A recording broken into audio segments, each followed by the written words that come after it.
Before the outbreak of the Second World War, a small group of mathematicians working in Warsaw achieved something extraordinary.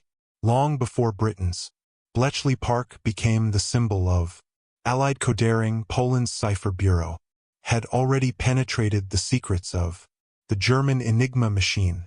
Their achievement changed the course of intelligence history, yet for decades, their names were almost forgotten.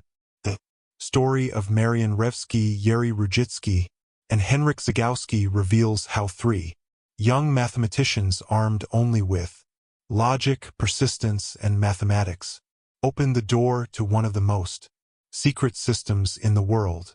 In the early 1920s, Germany began to rebuild its military and intelligence structure under the constraints of the Treaty of Versailles. By the late 1920s, the German military had adopted a new encryption device to protect its communications. It was called Enigma.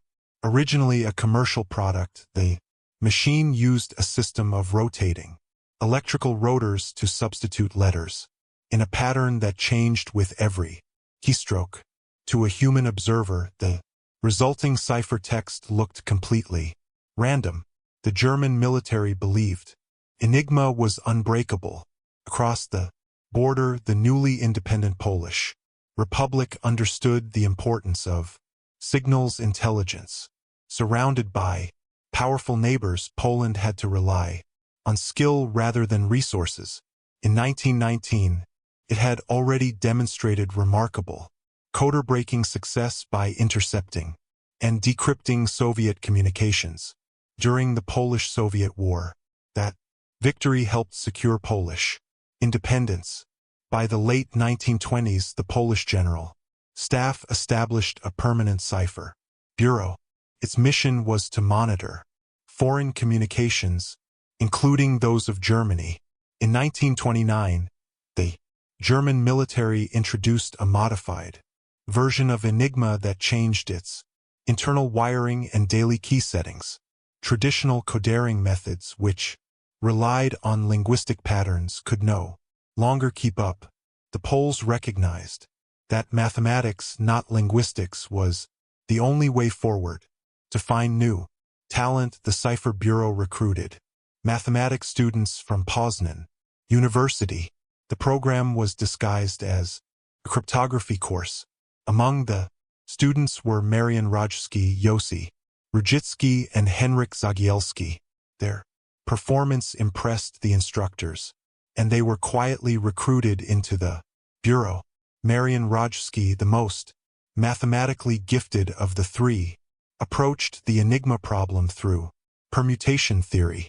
He did not need to guess words or phrases. He aimed to model the machine itself using limited, intercepted messages and information obtained through French intelligence, which had access to some stolen German manuals. Rejewski reconstructed the internal wiring of the military Enigma machine by pure mathematics. In late 1932, at only 27 years old, he succeeded. Rejewski's reconstruction allowed the Poles to understand how Enigma transformed plain text into ciphertext. It did not mean that every message could be read immediately. The daily key settings, the rotor order, ring positions, and plugboard connections still had to be determined, but the foundation was in place. The Poles now knew what the machine did. The challenge was discovering how it was set up each day. To solve that, Rejewski and his colleagues built mechanical aids to automate the process of finding daily keys. The first device, completed in 1938, was called the Bomber Cryptologics, or cryptologic bomb. It used 6 interconnected Enigma units to test possible key settings automatically. Each machine replicated a portion of the German cipher process, reducing the time required to find the correct configuration. This was the first true code-breaking machine ever built. Predated the British bomb by several years. Jerzy Różycki contributed another insight. He developed a system for detecting recurring message patterns that helped narrow down key possibilities. Henryk Zygalski created what became known as Zygalski sheets, a set of perforated paper grids representing different rotor positions. When stacked together, the sheets revealed holes where possible key matches aligned. The process was slow, but reliable. Combined, these methods gave the Polish Cipher Bureau the ability to read Enigma traffic regularly.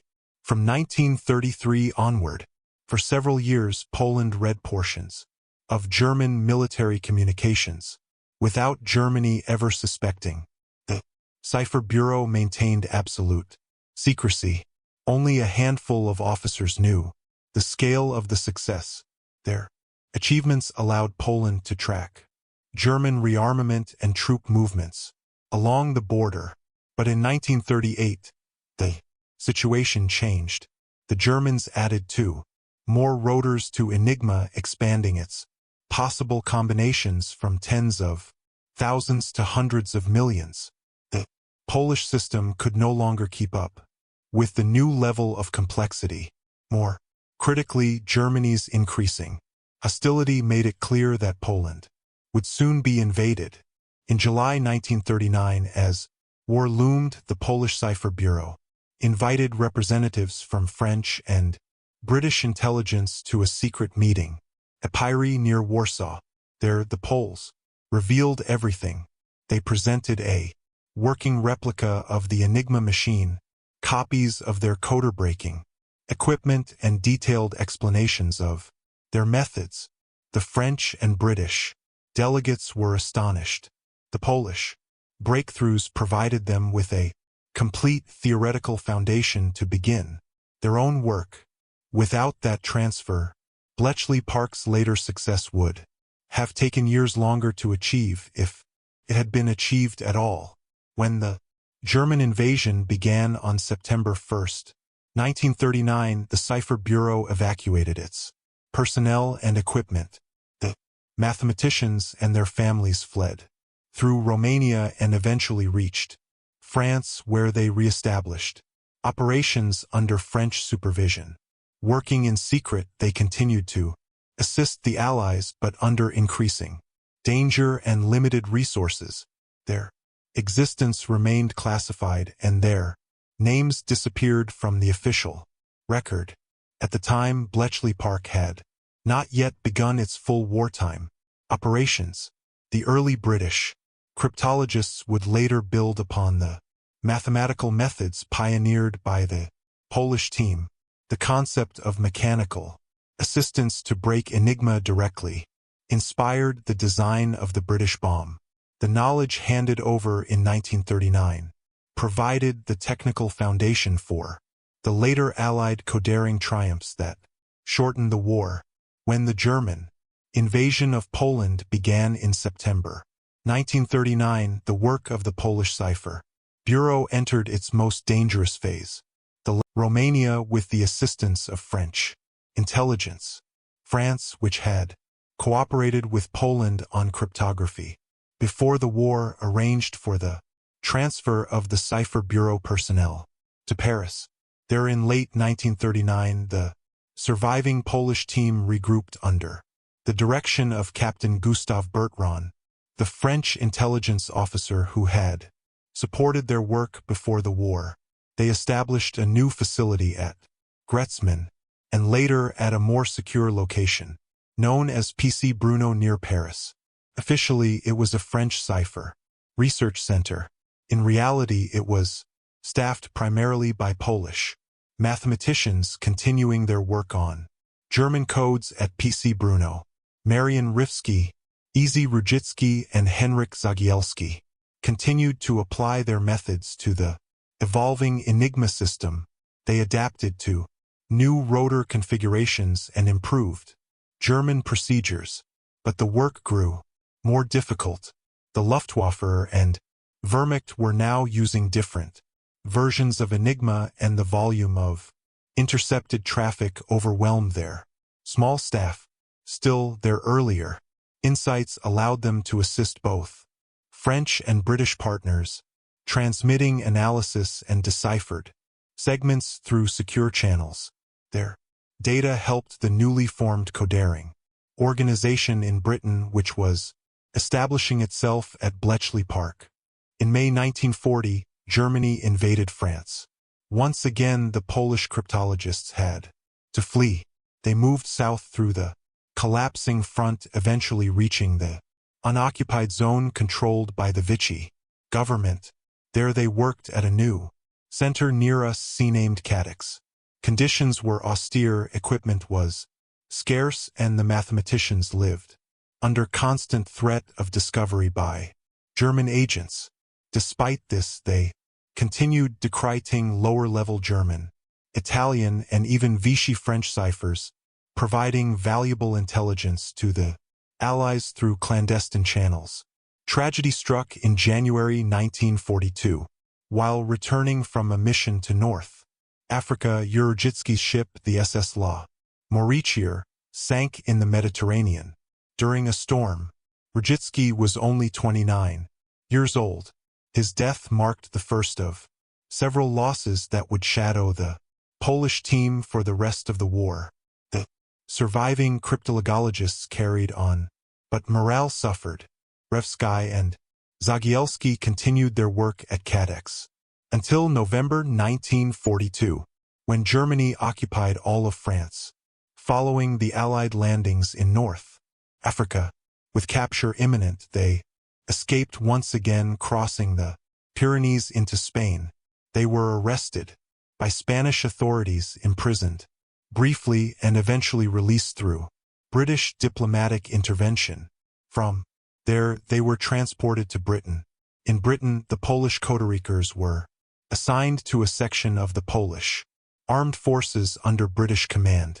To their disappointment, they were not placed directly at Bletchley Park.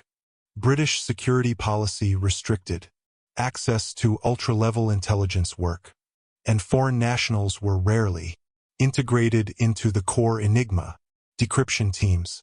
Instead, Rejewski and Zygalski were assigned to a Polish signals unit working on other German and Soviet codes. Their earlier methods, however, had already been absorbed into the British codebreaking framework. The principles behind the British bomb and the statistical techniques used at Bletchley had their origins in the Polish mathematical approach of the 1930s. Within Bletchley Park, few of the younger analysts understood how deeply they owed their starting point to the Poles. The British bomb, designed by Alan Turing and Gordon Welchman, was an evolution of Rejewski's bomb. The conceptual leap, the mechanical testing of key permutations, had already been made in Warsaw. Turing himself acknowledged the foundation laid by the Polish team, as did Dilly Knox, one of Britain's senior cryptologists who had corresponded with them before the war. But wartime secrecy prevented public recognition. The official narrative centered on Bletchley Park's wartime operations, not on its origins. After the war, the truth remained hidden for decades. The Allies classified all information about Enigma and its decryption, and the Polish contribution was buried within those archives. Rejewski returned to Poland in 1946. The country was now under Soviet control, and his wartime activities were regarded with suspicion by communist authorities. He worked quietly as an accountant, forbidden to discuss his role in the war. Zygalski remained in exile in Britain, teaching mathematics and maintaining correspondence with surviving colleagues. Both men lived modestly, largely forgotten by the institutions their work had enabled. Only in the 1970s did the story begin to reemerge. Western historians, aided by declassified documents and interviews, began to trace the pre-war origins of Enigma decryption. The Polish role was gradually rediscovered. Books and documentaries started to correct the narrative, giving Różycki and Zygalski their rightful place as the pioneers of mathematical CRYP analysis. In 1980, the British government formally recognized their contribution to the success of Bletchley Park. Memorials were erected in Poland and the United Kingdom to honor their work. The significance of what they accomplished cannot be overstated. By reconstructing Enigma before the war, the Polish cipher bureau gave the Allies a head start, measured not in months but in years. Their mathematical techniques shaped the development of modern codebreaking and computational logic. The collaborative model they initiated, sharing knowledge between nations even in the shadow of invasion, became the template for Allied intelligence cooperation throughout the war. Their story also serves as a reminder that great achievements in war often come from small unseen rooms rather than from battlefields.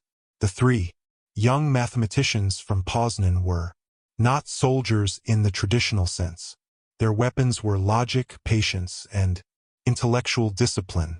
Their victory was invisible, written not in destroyed divisions but in intercepted messages. Theirs was a war of minds fought before most of the world even realized a larger war was coming. By the time Bletchley Park reached its peak, reading vast volumes of German communications each day, the groundwork had already been laid by the Polish Cipher Bureau. The machines may have changed and the scale may have expanded, but the underlying mathematics was theirs. They were the architects of the first breach in Enigma's walls. Without them, the war of codes might have lasted far longer. In the final accounting of history, the names Rejewski, Różycki, and Zygalski deserve to stand beside the great figures of Bletchley Park. Their contribution represents one of the clearest examples of intellect triumphing over secrecy and fear. They cracked a system the world believed was unbreakable, and in doing so they changed the course of the 20th century.